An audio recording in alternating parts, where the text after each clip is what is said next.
একটা প্যারামিটার যেহেতু দিছো একটা ফাংশনের মধ্যে, তার মানে তোমার তো আরো প্যারামিটারও দেওয়ার দরকার হইতে পারে, কারণ কখনো কখনো আমাদের ওয়ান ইজ নট এনাফ, আমাদের আরো দরকার।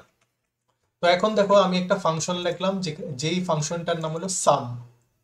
এটা একটা কাস্টম ফাংশন যেটা প্রথম প্যারামিটার নিতেছে এ, এবং পরবর্তী যে প্যারামিটারটা এটার জন্য কমা দিয়া তারপর পরবর্তী প্যারামিটারটা নিছে, এ নিবে এবং বি নিবে। তো অবভিয়াসলি আমি দুইটা নাম্বার সাপ্লাই করব এখানে।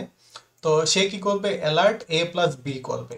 তো এ প্লাস বি তে যেই এক্সপ্রেশনটা তৈরি হবে ওই জিনিসটাই এখানে আসবে। যেমন এ এর ভ্যালু যদি 2 হয় এবং বি এর ভ্যালু ভ্যালু যদি 2 হয়, তাহলে এ আর বি প্লাস করে যে এক্সপ্রেশনটা তৈরি হবে ওই জিনিসটা এখানে এখানে আসবে। তো চলো এটারে আমি মাল্টিপল ভ্যালু দিয়া রান করতে পারি।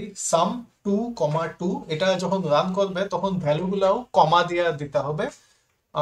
2, 2, 100, 20, 8, 3, তো প্রত্যেকটাই সাম হয়ে হয়ে আসবে। চলো রান করি।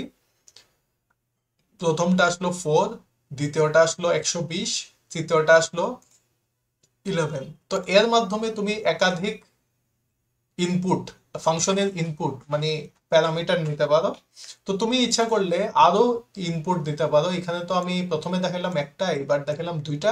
তুমি ইচ্ছা করলে আরো যদি দিতে চাও একটার পর একটা দিতে পারো, কমা দিয়া দিয়া। কিন্তু বেশি প্যারামিটার হইলে অসুবিধা হয় কি, যে এগুলো ম্যানেজ করতেও একটু অসুবিধা মানে সমস্যা হয়। কারণ কোনটার পরে কোনটা দিব ওই জিনিসটা একটু কনফিউজিং হয়ে যেতে পারে।